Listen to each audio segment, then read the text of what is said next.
So spec exam సంబంధించి especially triple ID Hyderabad.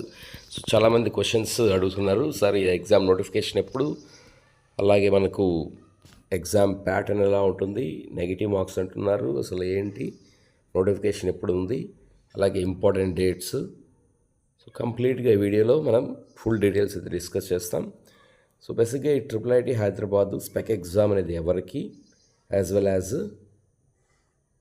మనకు ఉన్నటువంటి ఈ యూజీఈ ఇంకొక ఎగ్జామ్ ఉంది కదా, వీళ్ళు ఎలిజిబిలిటీ ఉందా ఈ ఎగ్జామ్ రాయడానికి, అంటే రెండు రాసుకోవచ్చా, ఇలాంటి క్వైరీస్ అయితే ఉన్నాయన్నమాట.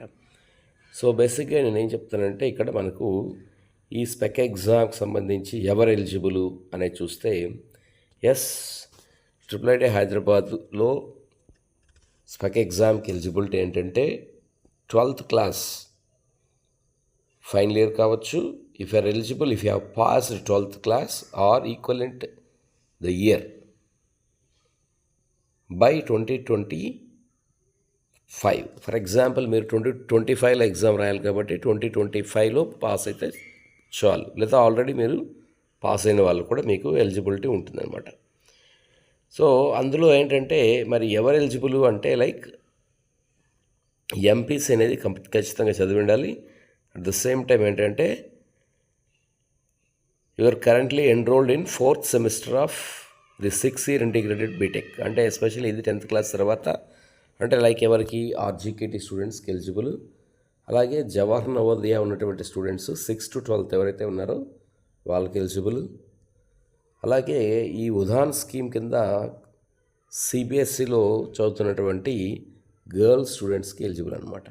సో 3 kinds ఆఫ్ స్టూడెంట్స్కి ఎలిజిబిలిటీ అయితే ఉంది.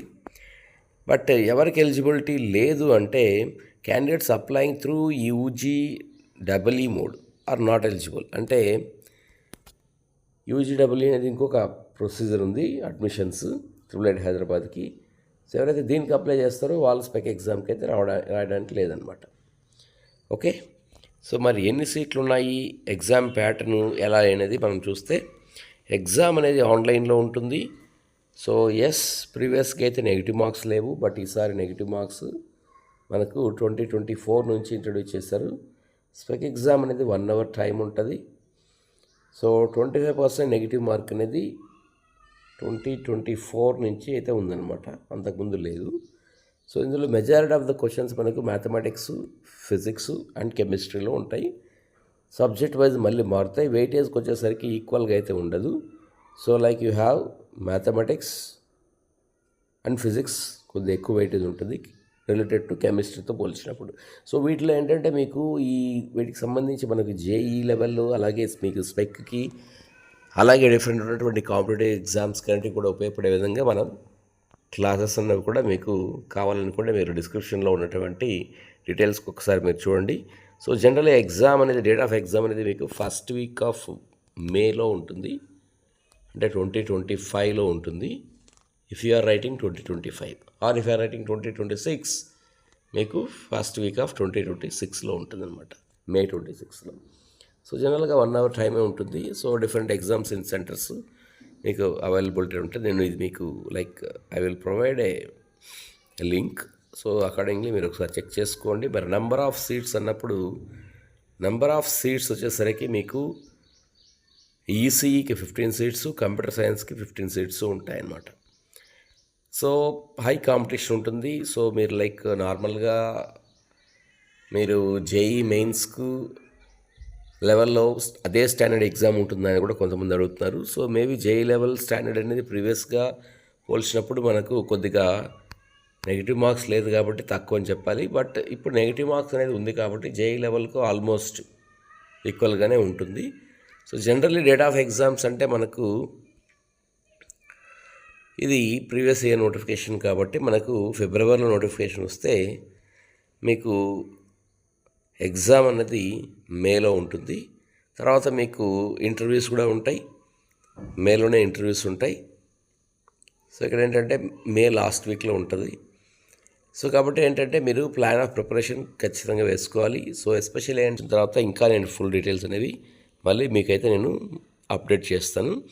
బట్ ద సేమ్ టైం అన్నది మీరు యూటిలైజ్ చేసుకోండి. సో ఇక్కడ ఏంటంటే మనకు డిస్కషను రిజల్ట్స్ అన్నది మేలో ఎగ్జామ్స్ అయిపోతే రిజల్ట్స్ అనేవి మీకు ఫైనల్గా మే లాస్ట్ వీక్లోనే మీకు ఇంటర్వ్యూస్ ఉంటాయి కాబట్టి తర్వాత మీకు జూన్లో రిజల్ట్స్ అనేవి అనౌన్స్ చేస్తారు, రైట్. సో ఇది మరి ఫీజు అనేది ఏంటి అనేది ఒకసారి ఆలోచిస్తే, రైట్, ఫీజు వచ్చేసరికి మీకు ఫైనాన్షియల్ అసిస్టెన్స్ ఫీజు అనేది మీకు IIIT హైదరాబాద్ నుంచి ఫైనాన్షియల్గా మీకు అసిస్టెన్స్ అనేది ఉంటుందన్నమాట. సో ఎలా ఉంటుంది అంటే like based on the requisition financial assistance అయితే ప్రొవైడ్ చేస్తారు. సో జనరలీ ఫీజు ఎంత ఉంటుంది అంటే మనం చూసినప్పుడు ట్యూషన్ ఫీజు అనేది అప్ టు 4 lakhs రేంజ్లో మీకు ఉంటుంది. ఇది కాకుండా మళ్ళీ మీకు హాస్టల్ ఫీజెస్ అనేవి మంత్లీ ఒక 3,000 వరకు ఉంటుంది. మరి ప్యాకేజెస్ ఎలా ఉంటాయి ఇంత మరి ఉన్నప్పుడు అంటే మీరు ఆలోచిస్తే లైక్ ఇక్కడ ఇంకొకటి ఏంటంటే మీకు hostel fee as well as mess charges కూడా ఉన్నాయి, రైట్. రెండు ఉంటాయి. బట్ మరి ప్యాకేజెస్ ఎలా ఉంటాయి మరి బీటెక్ అయిపోయిన వాళ్ళకు IIIT హైదరాబాద్లో అంటే ఎస్, ప్యాకేజెస్ అనేవి నియర్లీ మీకు 30 lakhs అబోవ్ రేంజ్లోనే ప్యాకేజెస్ యావరేజ్గా అయితే ఉంటాయన్నమాట. మిగిలిన జనరల్గా మీకు ఏంటంటే ప్యాకేజెస్ ఐఐటీస్కి ఈక్వల్గా 30 lakhsకి తక్కువ లేకుండా 30 to 50 lakhs రేంజ్లో కూడా మీకు ప్యాకేజెస్ అనేది IIIT హైదరాబాద్లో చదువుకున్నటువంటి స్టూడెంట్స్కు ఉంటాయి. సో నాకు తెలిసి కూడా చాలామంది స్టూడెంట్స్ IIIT హైదరాబాద్ సీట్ తెచ్చుకున్న వాళ్ళు ఉన్నారు. సో ఎస్పెషలీ ఆర్జీకేటీని లైక్ బాసరా కావచ్చు, లేదా ఆర్జీకేటీ ఆర్కే వ్యాలీ, లేదా నూజివీడు ఇలాంటి క్యాంపస్లో చదువుకున్న వాళ్ళకి ప్రీవియస్గా వచ్చాయి. సో ఇది మనకు ఏంటంటే జవహర్ నవోదయ స్టూడెంట్స్ కావచ్చు, ఈవెన్ ఉదాన్ స్కీమ్లో ఉన్న వాళ్ళకి కూడా ఎలిజిబిలిటీ ఉంది కాబట్టి సో ఎవరైతే ఈ అవకాశం ఉందో వీళ్ళందరూ కూడా IIIT హైదరాబాద్కు త్రూ స్పెక్ మోడ్ అయితే అప్లై చేసుకోండి. బట్ నా సిన్సియర్ రిక్వెస్ట్ ఏంటంటే జేఈ కూడా అప్లై చేస్తూ, ఎందుకంటే త్రూ జేఈ కూడా ఈ IIIT హైదరాబాద్కు అడ్మిషన్స్ అనేవి తీసుకోవచ్చు అనమాట. ఒకవేళ త్రూ స్పెక్ ద్వారా మీకు మిస్ అయినా IIIT హైదరాబాద్కి జేఈ మెయిన్స్ ద్వారా కూడా వెళ్ళొచ్చు. బట్ జేఈ మెయిన్స్కి ఏంటంటే కాంపిటీషన్ చాలా ఎక్కువ ఉంటుంది. బట్ జేఈ మెయిన్స్లో త్రూ IIIT హైదరాబాద్ సీట్ తెచ్చుకోవాలంటే, ఎందుకంటే లార్జ్ స్కేల్లో తక్కువ సీట్లు కాబట్టి లార్జ్ స్కేల్లో కాంపిటీషన్ ఉంటుంది కాబట్టి త్రూ స్పెక్ మోడ్ వెళ్తే ఎలిజిబిలిటీ ఉన్న వాళ్ళు బెటర్ అనమాట. బట్ స్టిల్ లేటరల్ ఎంట్రీ అనేది ఇంకొక ఛాన్స్ ఉంది. బట్ ఇవి ఓవరాల్గా నేను మీకు దీని గురించి ఇక్కడ చెప్తున్నటువంటి విషయం. సో కాబట్టి ఏంటంటే మీకు ఎవరి ఎలిజిబిలిటీస్ ఉన్నాయని చూసుకోండి. బట్ ఒకటి యూజీ ట్రిపుల్ రాసి మెయిన్ స్పెక్ రాస్తాను అంటే మాత్రం ఎలిజిబిలిటీ అయితే లేదు, అది మాత్రం గుర్తుపెట్టుకోండి. Should choose either any one. So ఇక్కడ శాంపుల్ క్వశ్చన్ పేపర్స్ మనకు జనరల్గా చూస్తే మీకు ఈ మీరు మాక్ టెస్ట్లు అనేవి okay, so it's not being provided but fine. So జనరల్గా ఏంటంటే మీకు ఇదివరకు నేను చెప్పిన విధంగా నెగిటివ్ మార్క్స్ ఉంటుంది కాబట్టి you have to be taken care thoroughly. So like for that మీకు ఉన్నటువంటి 1 hour టైంలో ఇచ్చినటువంటి క్వశ్చన్స్లో లైక్ ఎఫెక్టివ్గా ఎట్లా చేయాలంటే ఖచ్చితంగా ప్రీవియస్ క్వశ్చన్స్ కానీ లేదా సిమిలర్గా ఉన్నటువంటి మాక్ టెస్ట్లు డిఫరెంట్ టైప్ ఆఫ్ ఎగ్జామ్స్కి, like for example IIIT Hyderabad అనే కాకుండా జేఈ మెయిన్స్ కావచ్చు, విఐటి కావచ్చు, ఎస్ఆర్ఎం కావచ్చు, లేదా డిఫరెంట్ ఉన్నటువంటి అమృత కావచ్చు, ఇలాంటి వాటిలో మీరు మాక్ టెస్ట్లు ఎవరికి కావాలో డిస్క్రిప్షన్ బాక్స్లో ఇచ్చినటువంటి లింక్లో మీరు ఫ్రీగానే మీరు మాక్ టెస్ట్లు అనేవి 1-2 సార్లు ట్రై చేసి మీకు నచ్చిన లైక్ 6 months కానీ 1 year ప్లాన్ కానీ తీసుకొని మీరు ప్రాక్టీస్ చేయండి. క్లాసెస్ కావాలనుకునే వాళ్ళు మాత్రం ఖచ్చితంగా మీరు క్లాసెస్ తీసుకోండి.